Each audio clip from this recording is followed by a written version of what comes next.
Fast rising British model wey dem dey call am Eva Apio don take to her social media handle to deny the allegation wey dem say she dey kerewa Davido.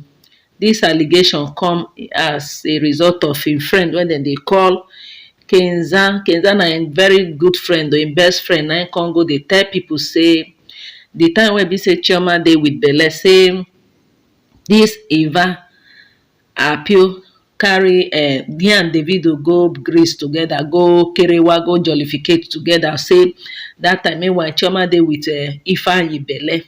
Say na the thing wey be say dis Apio Eva, na im be her real name, say na the thing wey be say he and Davido do.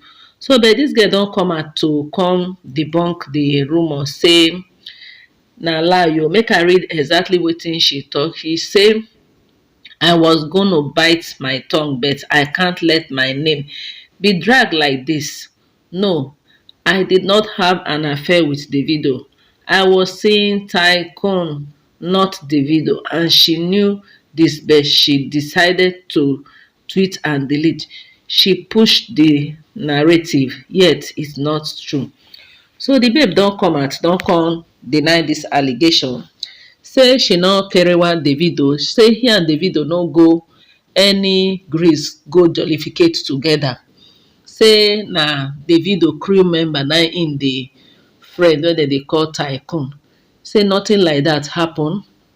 My country people, a lot of una, in case you no know who be this Eva Apio, na UK British based Uganda lady. Na Uganda na im she be, that na be her country, but she based in UK. Na model. She was born the year 2000 and dem born am, and her net worth, that's the money wey be say she get, na $100,000 na im be her net worth. So na the model na im dem come accuse say im dey kerewa Davido. She don finally clear the hair, so nothing like that. Meanwhile Chioma no even send dem, Chioma no ask dem wetin dem carry. Chioma no even ask dem. After dem accuse Davido of kerewan the babe, the relationship between Davido and Chioma come even dey strong kokoroko the more. Chioma come out come post her fine picture for Instagram. Just e no even send dem, e no even send. Chai, na wow, this Chioma na wow.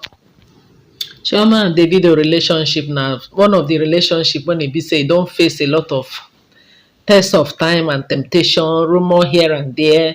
Today dem go say Davido do this, tomorrow dem go say Chioma do this. Dis two couple no even send dem, dem no even ask dem wetin dem carry. In fact one thing I understand dis Davido be say na only Chioma be the person when e be say really understand Davido very well, and I no think say Davido go fit cope with any other girl apart from Chioma. Chioma na real mature, e get mature mind well well. Na so the thing just be, my people.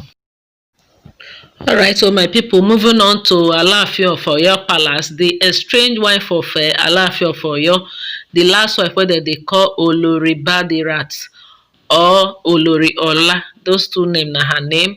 She celebrate her birthday just few days ago, and she come thank God how God make am stay to survive all the wahala, all the gbege for that palace. When she thank God say she use her two leg take leave that palace alive. Say wetin she take her eye see for that palace no be small thing o. Say she really suffer a lot of depression, lie, hate, a lot of things, a lot of GBT wey be say she fight against for that palace. Say no be small thing, no be small thing dem take her eye see. But say she dey thank God, dey say God bring am alive to come out that palace alive. Say no be everything na im be say she go want to talk o, because if she start to dey talk a lot of things, say some of us we no go fit survive the things wey be say she survive for that palace. Na wetin she talk when she post her picture when she take celebrate her birthday for Dubai. The babe now dey Dubai, dey jollificate, dey enjoy her life. She no say, according to people, dem say na she be the favourite wife of the Alaafin of Oyo, say Alaafin of Oyo love her well well. Una know say na small girl.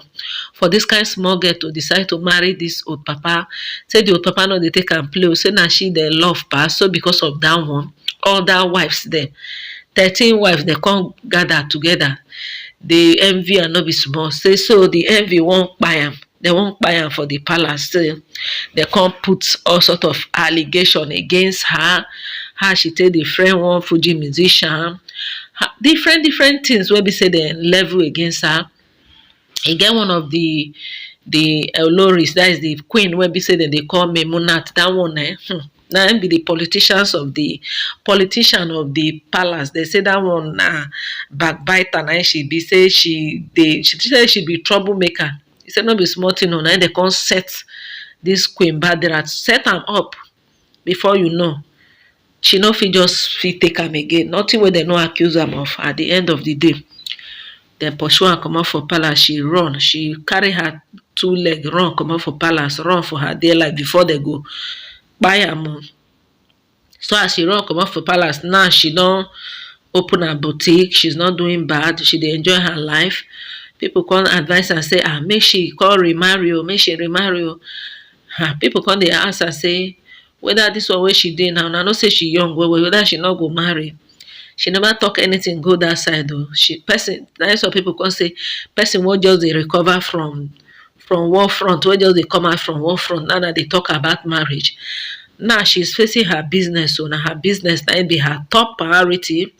So last month she opened a very gigantic boutique for Lagos, where Bobrisky and other celebrity really come follow and open the place, and see the way that they rush the whole place. So now she be the envy of all the queen now. All the queens dem wey be say dem gang up against her for palace. Dem say dem no want her. At the end of the day now, Badirat don leave dem o.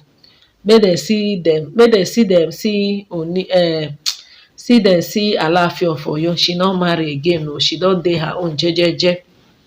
So all those ones wey be say dem dey palace, body dey pepper dem. Some of dem don even dey plan say dem want to run comot for palace, say dem no do again, because this step wey be say Olori Badirat take, na be the best step now. At least she don free. She dey enjoy herself now compared to the one wey be say some of dem dey. So the person, one of the queen wey be say dem don leave palace again, na be Olori Anu. Anu now don follow leave the palace. She no dey palace again. So my people, na this one now just say make I bring for now. Make we congratulate our queen o. E no easy, as she thank God say she don survive this whole wahala. This na big lesson to all these young girls wey be say dem dey go marry man wey be say e don born plenty children. Man when e be say e get plenty wife. When e know say e senior you better start life with your own husband of your youth. Is better than this one, my people.